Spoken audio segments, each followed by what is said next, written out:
नमस्कार, मैं शिक्षा मिश्रा मध्य प्रदेश के सुप्रभात न्यूज में आपका स्वागत करती हूँ। दोस्तों, मध्य प्रदेश की तमाम फटाफट खबरों को जानने के लिए हमारे चैनल को सब्सक्राइब जरूर करें। साथ ही कमेंट सेक्शन में जरूर बताएं कि आप मध्य प्रदेश के किस जिले से हमारे न्यूज को देख रहे हैं। तो चलिए शुरू करते हैं खबरों को, जानते हैं आज के मुख्य समाचार।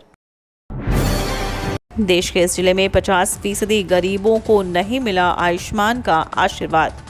गरीबों को बेहतर और गुणवत्तापूर्ण इलाज कराने में केंद्र सरकार की आयुष्मान भारत योजना को लागू करने में सतना जिला हाफ रहा। हकीकत यह है कि योजना का लाभ दिलाना तो दूर, जिले भर में 49.62 पात्र गरीबों के पास आयुष्मान कार्ड ही नहीं है, जबकि कार्ड बनाने के लिए अभियान चला रहा है। आयुष्मान कार्ड बनाने के मामले में सतना जिला नीचे से दूसरे यानी 91वें पायदान पर है। रीवा स्वास्थ्य संभाग के अन्य जिले आयुष्मान कार्ड बनाने के मामले में बेहतर स्थिति में है। जीएसटी मुआवजा उपकर को लेकर केंद्र सरकार ने लिया बड़ा फैसला, मार्च 2026 तक बढ़ी समय सीमा।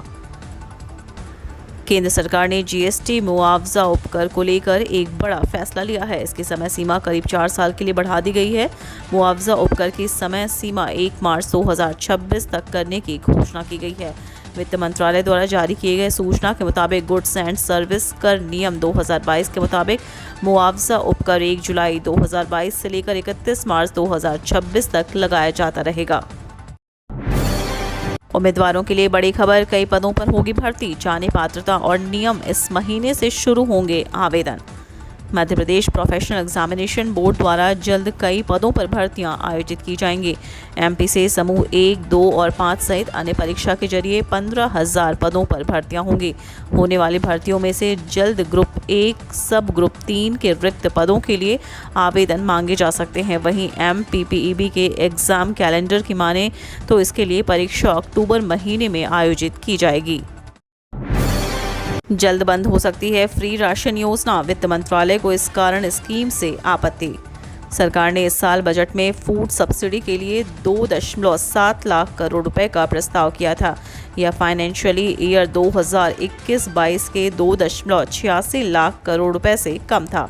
हालांकि फ्री राशन स्कीम को सितंबर तक बढ़ाए जाने से फूड सब्सिडी का बिल बढ़कर 2.87 लाख करोड़ रुपए पर पहुंच जाने का अनुमान है।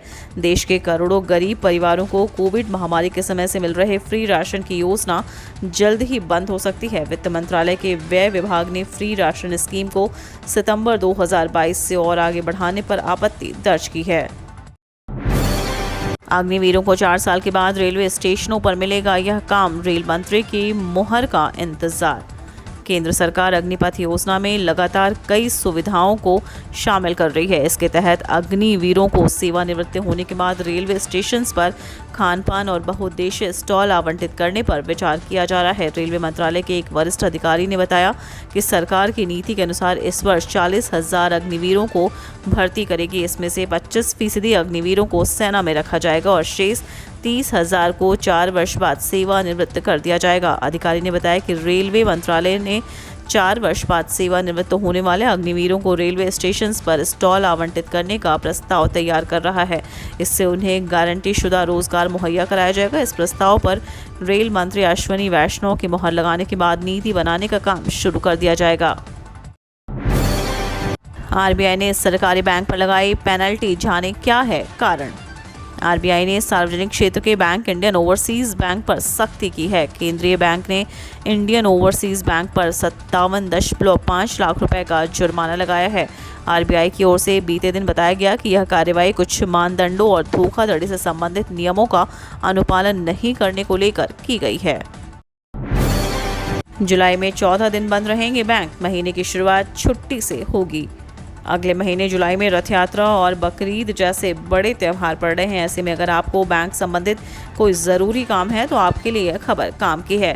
दरअसल जुलाई में बैंक कुल 14 दिन के लिए बंद रहेंगे। रिजर्व बैंक ने जुलाई 2022 के लिए बैंकों की छुट्टियों की लिस्ट जारी कर दी है। इस लिस्ट के मुताबिक अगले महीने बैंक 14 दिन के काम नहीं होंगे। इससे दूसरा और चौथा शनिवार और रविवार की साप्ताहिक छुट्टियां भी शामिल हैं।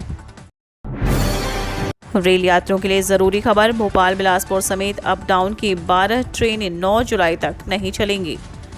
भोपाल बिलासपुर भोपाल एक्सप्रेस दोनों दिशाओं में 9 जुलाई तक रद्द रहेंगी। इसके अलावा बिलासपुर भगत की कोठी एक्सप्रेस समेत अप डाउन की 10 ट्रेनें भी नहीं चलेंगी। इन ट्रेनों को अलग अलग तारीखों में रद्द किया है।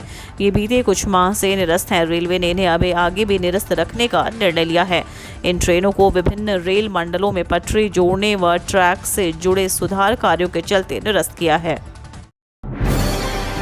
कांग्रेस अग्निपथ योजना के खिलाफ आज 20 शहरों में संवाददाता सम्मेलन करेगी।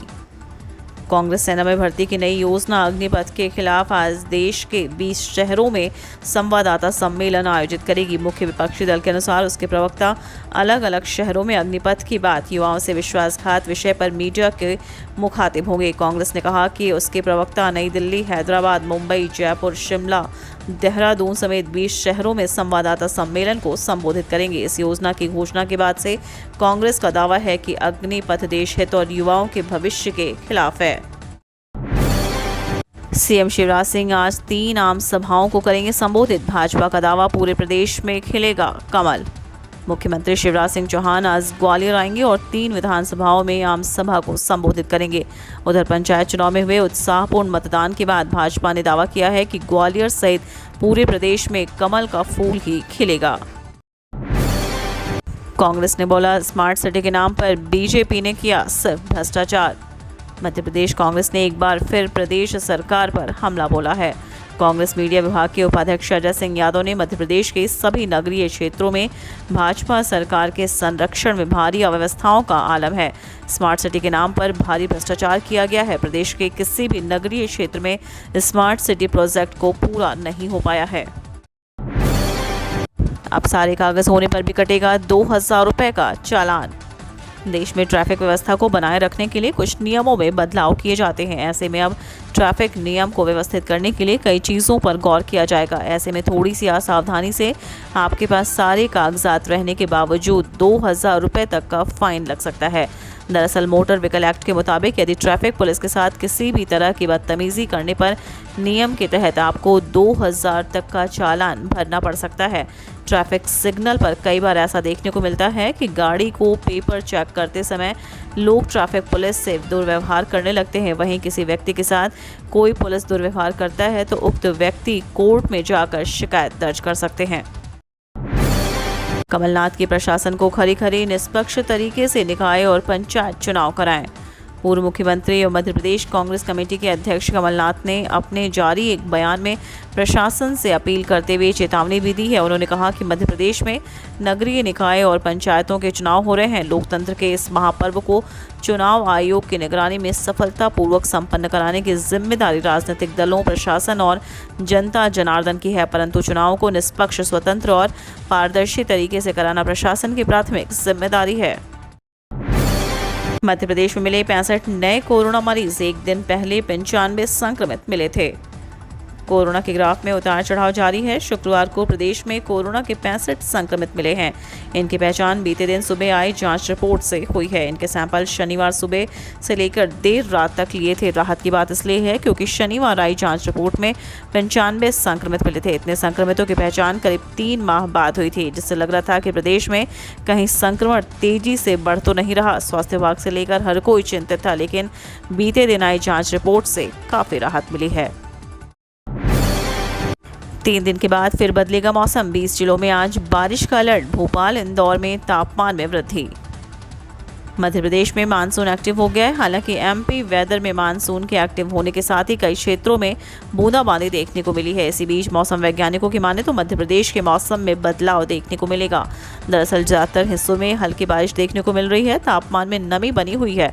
बीते दिन के तापमान की बात करें तो अधिकतम तापमान 36 डिग्री जबकि न्यूनतम तापमान 23 डिग्री सेल्सियस रिकॉर्ड किया गया था। हालांकि आज कई जिलों में बूंदाबांदी का अलर्ट जारी किया गया है।